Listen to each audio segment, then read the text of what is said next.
অসমৰ মুখ্যমন্ত্ৰী ডক্টৰ হিমন্ত বিশ্ব শৰ্মাৰ আহ্বানক উপেক্ষা কৰিলে ৰঙিয়াৰ বিধায়ক তথা বিজেপি নেতা ভৱেশ কলিতাই।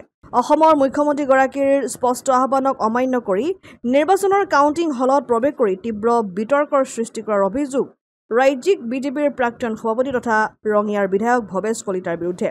মুখ্যমন্ত্ৰীয়ে নিৰ্বাচনৰ কাউণ্টিং প্ৰক্ৰিয়াৰ স্বচ্ছতা আৰু নিৰপেক্ষতা বজাই ৰাখিবলৈ কোনো বিধায়ক সাংসদ বা মন্ত্ৰীৰ কাউণ্টিং হলত প্ৰৱেশৰ ওপৰত নিষেধাজ্ঞা জাৰি কৰিছিল।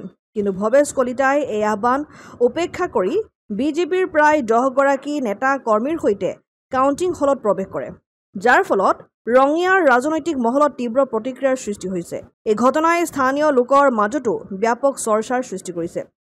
বহুতে ভৱেশ কলিতাৰ এই কাৰ্যক তীব্ৰ সমালোচনা কৰি মুখ্যমন্ত্ৰীৰ নিৰ্দেশৰ প্ৰতি অসন্মান প্ৰকাশ বুলি অভিহিত কৰিছে। সামাজিক মাধ্যমতো এই বিষয়ে তীব্ৰ আলোচনা চলি আছে, য'ত কিছুমানে ভৱেশ কলিতাৰ বিৰুদ্ধে দলীয় শৃংখলা ভংগৰ অভিযোগ উত্থাপন কৰিছে। এই পৰিপ্ৰেক্ষিতত বিজেপিৰ জ্যেষ্ঠ নেতা ভৱেশ কলিতাৰ এই পদক্ষেপে দলৰ আভ্যন্তৰীণ ঐক্য আৰু শৃংখলাৰ ওপৰতো প্ৰশ্ন সৃষ্টি কৰিছে। ঘটনাৰ পিছতে স্থানীয় ৰাইজে এই বিষয়ে দলৰ শীৰ্ষ নেতৃত্বৰ পৰা প্ৰতিক্ৰিয়া অপেক্ষা কৰিছে। এতিয়ালৈকে ভৱেশ কলিতাৰ তৰফৰ পৰা এই বিষয়ে কোনো আনুষ্ঠানিক বক্তব্য প্ৰকাশ পোৱা নাই। কিন্তু এই ঘটনাই ৰঙিয়াৰ নিৰ্বাচনী পৰিৱেশত নতুন মাত্ৰা যোগ কৰিছে আৰু ইয়াৰ পৰিণতি কি হ'ব সেয়া সময়তহে স্পষ্ট হ'ব।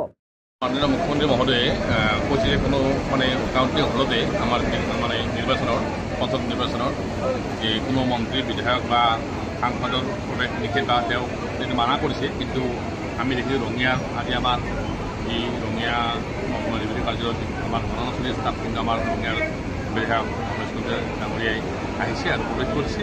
সেইটো আমি প্ৰত্যক্ষ কৰিছোঁ। কি হৈছে?